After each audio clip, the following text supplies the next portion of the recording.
what's the label situation gonna be like when you step out? You doing your own thing? Is it still doggy style?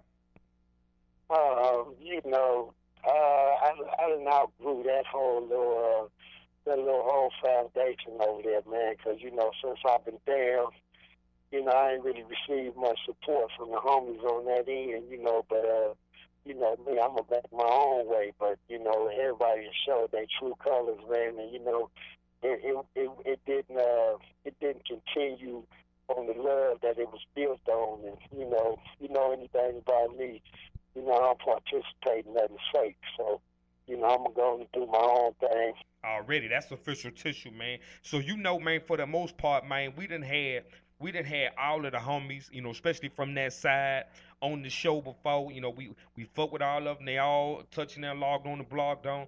Now it's hard to believe, you know. I'd seen the homie Snoop send out something, you know, said a big happy birthday to you. You know what I'm saying? Posted a pic of you in there. You know what I'm saying? See, you still got the braids on dick. You feel me? So I mean, I'm not Mm-hmm. understanding, like, you know, they ain't taking care of the homie like you was supposed to be taken care of.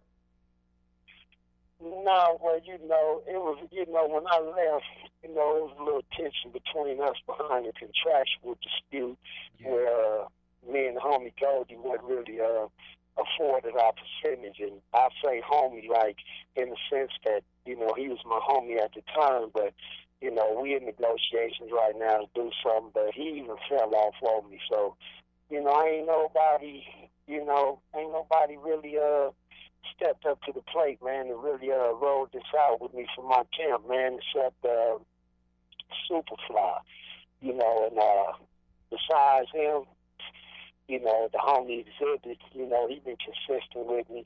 But I'm not saying it like I expect no man to be at me and stand by my side, you know, to top to bottom, you know, through this whole struggle. But, you know, at least check in every now and then, man. Make sure brother doing all right, man. You know, check on my kids.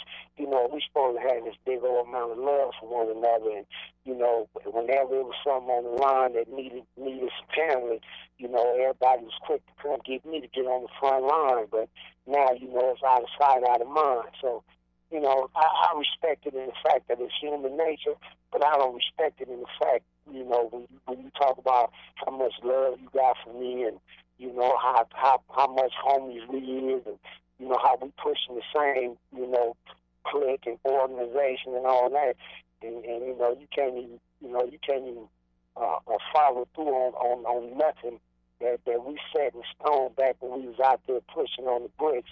Yeah. I'm not with that. I can't respect that. So, you know, I'm kind of cool on all them dudes, man. Let me ask you a personal question. If you got out and one of the prison guards that was in there, you feel me, that gave you a rough time or whatever the case may be, if he came out and started rapping, you feel me, talking about trap and all the dope he was selling, would you buy into that, or would you, you know, would you let people know, man, don't fuck with that bullshit? That's fake as fuck. This nigga was a prison guard. I put his bitch ass right on blast immediately. Already. That's official tissue, man, because you know once you step out, the biggest rapper in the game fits that bill completely. Oh yeah, I know, and the motherfucker couldn't lay a ton of money on the table to get me to fuck with him. I ain't got a verse for him. I ain't got a video feature for him. I ain't got a head nod or a handshake for him. I don't fuck with no motherfuckers like that. I keep it true top to bottom, 1,000%.